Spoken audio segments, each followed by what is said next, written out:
Kaolack tey, Monsieur le Président, Kaolack est une ville carrefour au cœur de l'histoire politique économique du Sénégal. Fier de vous recevoir ici pour votre première sortie économique et nous vous remercions. Monsieur le Président, votre passage à Kaolack durant la campagne présidentielle a marqué les esprits. Votre interview qui a retenu l'attention et augmenté la sympathie de tout le pays, bien que c'était candidat, mais ça m'a attiré à votre endroit, réaffirmant le rôle central de notre ville dans l'histoire politique et économique du Sénégal. En effet, Kaolack a été le théâtre de nombreux moments décisifs pour notre nation. C'est ici que le président Senghor a sollicité le soutien de figures emblématiques telles que Ibrahima Seydou Ndaw et Valdiodio Ndiaye. C'est ici que le président Abdou Diouf a affirmé son leadership lors de l'événement de 1962. C'est ici que le président Abdoulaye Wade a tenu le premier congrès de son parti. C'est ici que le président Macky Sall est natif de Sine Saloum. Pourtant, malgré cette richesse historique et politique, Kaolack demeure souvent absent des programmes du gouvernement. Monsieur le Président, Kaolack 100 ans en arrière était le deuxième port de l'AOF, était le premier agent de la Banque centrale. Ces industries, aéroport, port, mais avec le programme de 2050, nous avons Pour revenir à l'événement du jour, le thème de cette journée, la valorisation des produits d'origine animale, comme transformer cette filière à un moteur durable de notre autonomie alimentaire. Monsieur le Président, j'ai vu un interview qui dit dans une Afrique qui décolle, mais qui bute parfois sur une mondialisation à effet pervers, à l'image d'un animal. Telle qu'une vache, une simple vache laitière du Sénégal, elle incarne paradoxalement un pays qui pourrait être autosuffisant, mais qui reste dépendant d'un produit européen dépouillé de toutes ses valeurs nutritionnelles et importé à des prix subventionnés. 90% du lait vendu au Sénégal est importé. Et actuellement, Monsieur le Président, imaginons 15 000 km de nous à Nouvelle-Zélande. Le lait néo-zélandais, vous pouvez le trouver dans la boutique de détail, et tandis que le lait de Dara Djolof ou bien même de Saloum a du mal à se trouver parce qu'il manque logistique et la commercialisation. Je pense que Monsieur le Président, nous devons coloniser pour coloniser suñu xel ba lu jógewul Europe rek dañuy yaakaar ne baax na et pourtant li fi nekk moo gën ndax daa nga dégg ñu ne la suñu gerte gi day joxe cancer te lu fi ñor ñoom ñu jël yóbbu te à la fin gerte yi day faj sax lépp lay faj. maa ngi remercier baax ministère de l'agriculture ak organisateurs yi Aboukan et féliciter vraiment Monsieur le Président andil nga ñu depuis 1992 course hippique mi amul fii te hier ministre a présidé Grand Prix boo xam ne nii Kaolack dafa nekkoon exemple ci Sénégal.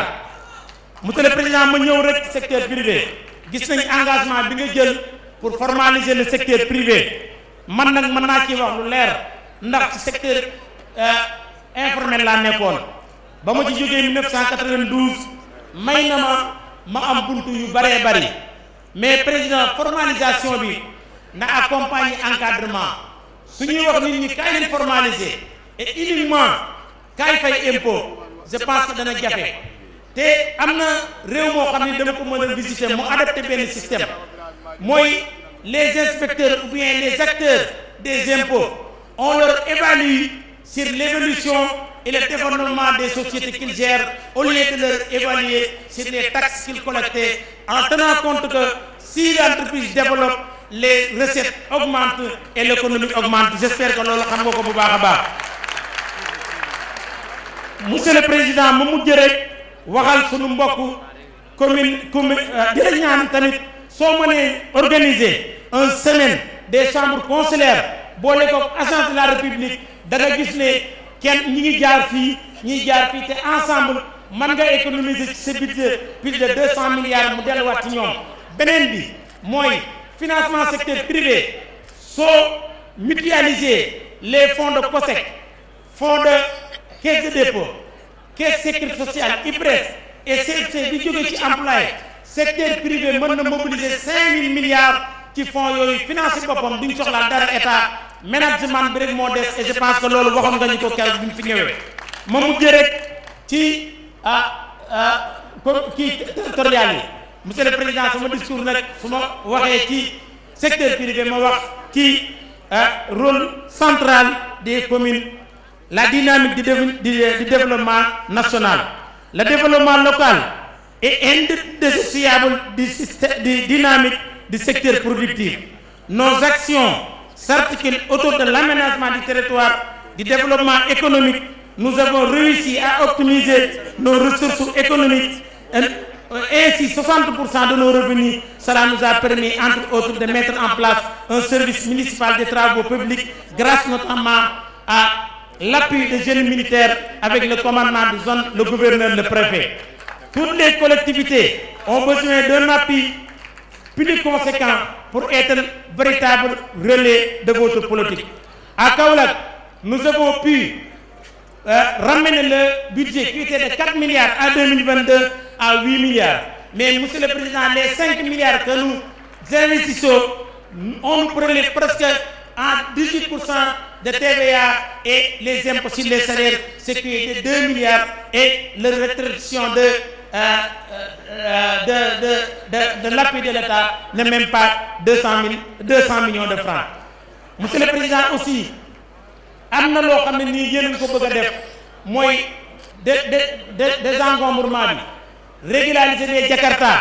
Les maires sont bien placés, mais on leur a dépouillé de leur police municipale. Pourtant la loi le prévoit, mais le décret l'a annulé pour d'autres considérations.